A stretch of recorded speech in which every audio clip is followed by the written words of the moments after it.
ఓం శ్రీ గురుభ్యో నమ. వాగర్ధావ సంప్రోక్తో వాగర్ధ ప్రతిపత్తే జగతో పితరో వందే పార్వతీ పరమేశ్వరో. వ్యాసాయ విష్ణురూపాయ వ్యాసరూపాయ విష్ణవే నమో వై బ్రహ్మనిదే వాసిష్ఠాయ నమో నమ. గురు బ్రహ్మ గురు విష్ణు గురుదేవో మహేశ్వర గురు సాక్షాత్ పరబ్రహ్మ తస్మై శ్రీ గురవే నమ. ఓం శ్రీమాత్రే నమ. కేతు గ్రహము, కేతు జ్ఞానానికి ప్రతీక అంటారు. అంటే కేతువు యొక్క అనుకూలత కూడా ఉండాలి. అంటే ఛాయాగ్రహాలు అంటావు, ఛాయాగ్రహాల్లో రాహుకేతువులు కూడా చాలా ఇంపార్టెంట్ ఇక్కడ. అలానే వీళ్ళు నోడల్ పాయింట్స్ అంటారు.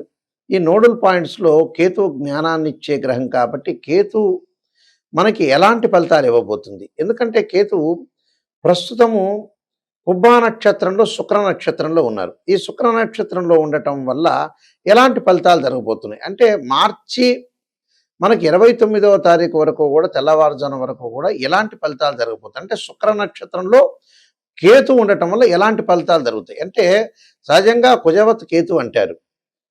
ఈ కేతు యొక్క ఫలితాలను మనం చూసుకునేటట్టయితే మేషాది ద్వాదశ రాశుల వాళ్ళకి ఏ విధంగా ఫలితం ఉండబోతుందో ఒక్కసారి మనం పరిశీలన చేద్దాం. కుంభరాశి వారికి కేతు యొక్క గ్రహం యొక్క ప్రభావం ఏంటి?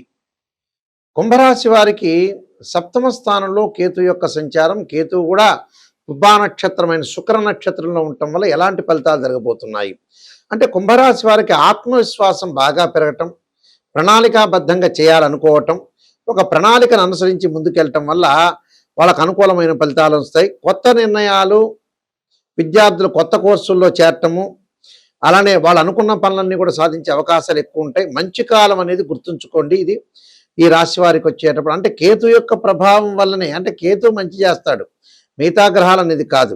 అయితే సరైన సమయంగా ఉండే అవకాశాలు ఎక్కువ ఉంటాయి. మీ మాటకు విలువ బాగా పెరిగే అవకాశాలు ఉంటాయి. మీరు చెప్పే విషయాలు అందరూ శ్రద్ధగా వినే అవకాశాలు ఉంటాయి.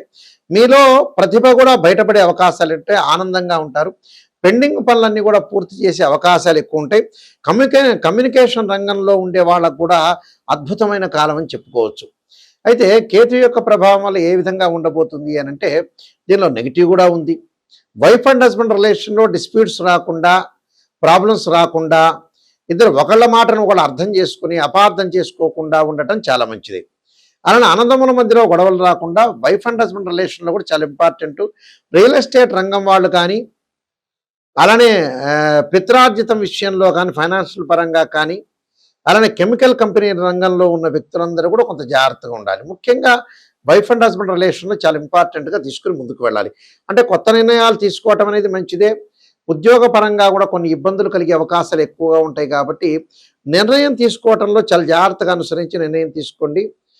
సరే, భార్యాభర్తల మధ్యలో వైఫ్ అండ్ హస్బెండ్ రిలేషన్లో భార్య ఒక మాట అన్నా, భర్త ఒక మాట అన్నా ఏదో రకమైన ప్రాబ్లమ్స్ వచ్చే అవకాశాలు ఉంటాయి కాబట్టి కొద్దిగా శ్రద్ధ పెట్టి ముందుకు వెళితే మంచి జరిగే అవకాశాలు ఎక్కువ ఉంటాయి. అలానే చాలా విషయాల్లో కూడా ప్రతి వాళ్ళు చెప్పిన మాట వినకుండా ఫైనాన్షియల్ పరంగా ఎదుగుదల విషయంలో కూడా కొంత జాగ్రత్త ఉండాలి. తల్లి యొక్క ఆరోగ్య విషయంలో కూడా కొంత శ్రద్ధ పెట్టి ముందుకు వెళ్ళండి. ఇవన్నీ కూడా గోచార రీత్యా తిప్పబడే ఫలితాలు అంటారు.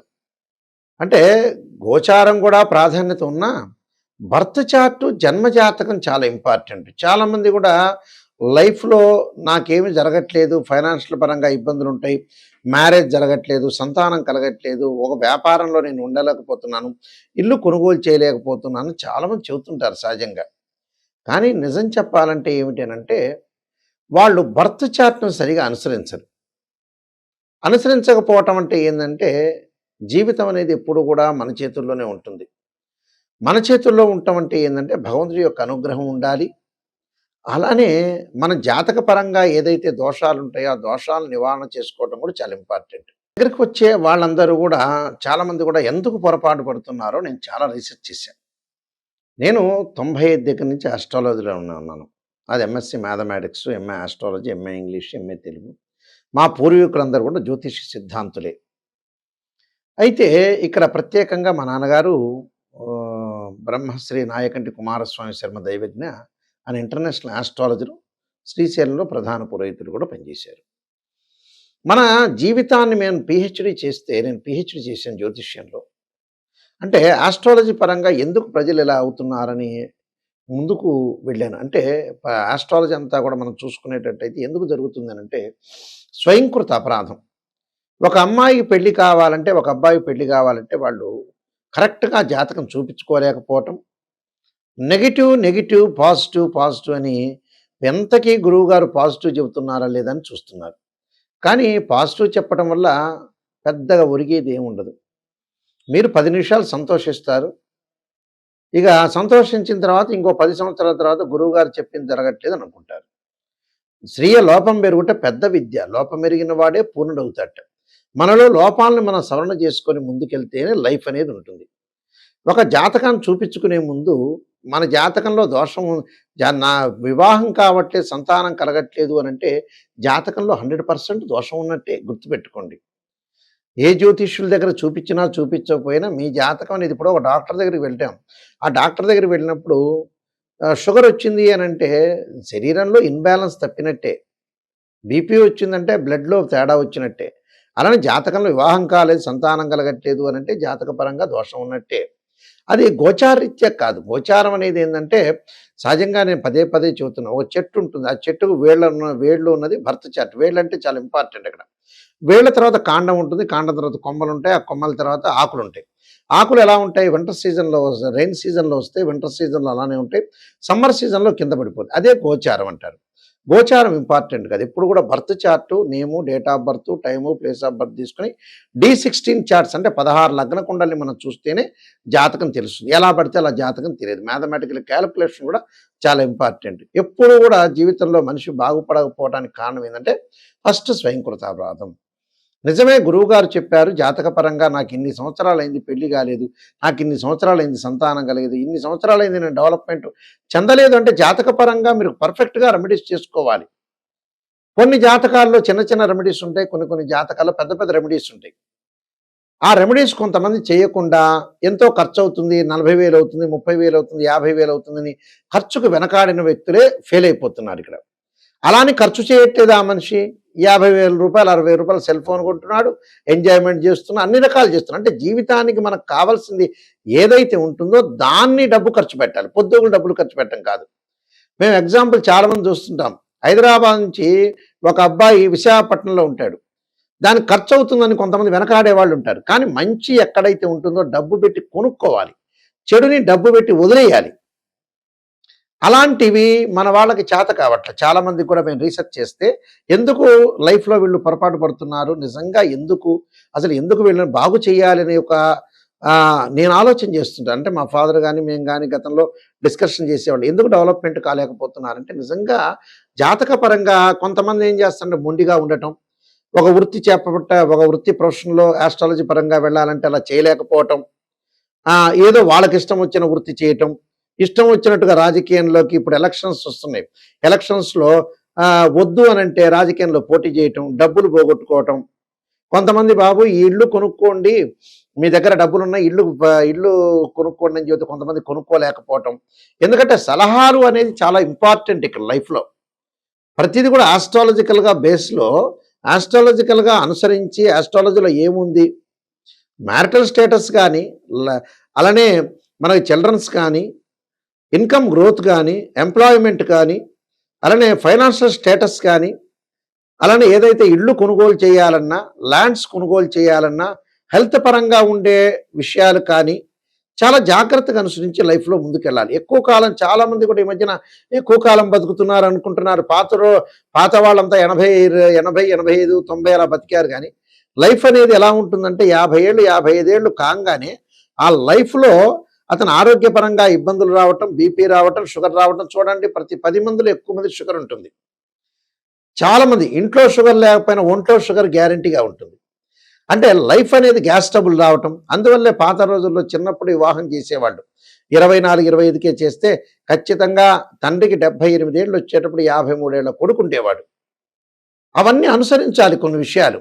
అంటే మనం ఎక్కడ తప్పు చేస్తున్నాం, ఎక్కడ మిస్టేక్ చేస్తున్నాం అనేది అనుసరించండి. అనుసరిస్తే 100% వాళ్ళ యొక్క జీవితం అనేది ఖచ్చితంగా ఉంటుంది. అందువల్ల ఆస్ట్రాలజీ పరంగా నిజంగా రెమెడీస్ ఏంటి, నిజంగా ఏం చేయాలి, కొంతమంది చెబుతుంటారు రకరకాలుగా ఈ మధ్య కాలంలో. ఉప్పు దీపం పెట్టండి, అసలు వాస్తవంగా శాస్త్రంలో లేదు, వేదంలో ఎక్కడా లేదు. ఉప్పు దీపం పెట్టండి, ఆ కొబ్బరికాయ ఇక్కడ కొట్టండి, అన్నదమ్ములు ఉంటే ఈ సంక్రాంతికి ఇది చేయండి. ఇవన్నీ కొంచెం ఫూలిష్నెస్ మాటలు చాలామంది వింటుంటారు ఈ మధ్యన. అంటే డబ్బులు ఖర్చు చేయలేని విషయాలు వింటుంటారు. అలాంటివి కాదు, నిజంగా కొన్ని జాతకపరంగా చిన్న చిన్న మంత్రాలు చదువుకునేవి ఉన్నాయి. కొంతమంది జాతకంలో పెద్ద పెద్ద హోమాలు చేసేవి ఉన్నాయి. మధ్య రకంగా హోమాలు, అభిషేకాలు చేసేవి ఉన్నాయి. రకరకాల రెమెడీస్ ఉంటాయి దానికి. అంటే మన శక్తిని బట్టి మనం చేసుకోవచ్చు, తప్పేం లేదు. కానీ మీకు శక్తి లేదు కదా అని మనం ఏదో చిన్న రెమెడీ చెప్పిన తర్వాత మీరు ఆశపడుతూ ఉంటుంటారు. నిజంగా జరుగుతుందా లేదా అని. అంటే రైతులు పాపం వర్షాని కోసం ఎదురు చూస్తున్నట్టుగా మీరు కూడా గురువుగారు చిన్న రెమెడీ చెబితే చాలే అనుకుంటా. కాదు, కొన్ని జాతకాలకు పెద్ద రెమెడీస్ ఉంటాయి, మధ్య రకమైన రెమెడీస్ ఉంటాయి. అసలు రెమెడీ చేయక్కర్లేదు అని కూడా చెప్తాం మేము. ఒక మంత్రంతోనే పోతుంటుంది. కానీ నిజంగా ఏమిటి అనేది తెలుసుకోవాలి. కానీ ఉప్పు దీపాలు అవన్నీ కాదు, మంత్రం అన్న చేయాలి, నవగ్రహాల ప్రదర్శనం చేయాలి. జాతకం ఏ అయితే గ్రహం బాగలేదు దానికి జపం కానీ, అభిషేకం కానీ, హోమం కానీ, పాశుపతాస రుద్రాభిషేకాలు కానీ, ఇలాంటివి చాలా ఇంపార్టెంట్ ఇక్కడ.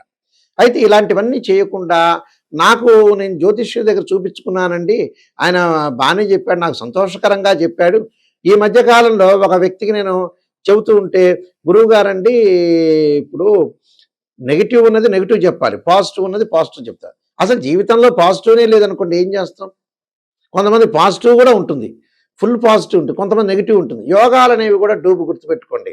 ప్రతి జాతకంలో మన కంప్యూటర్లో కొట్టంగానే యోగాలను కనపడుతుంటాయి. గజకేశ్వర యోగం అని, రవి బుధాదిత్య యోగం అని, చంద్రమంగళ యోగం అని. అన్ని యోగాలు అందరికీ ఉండవు.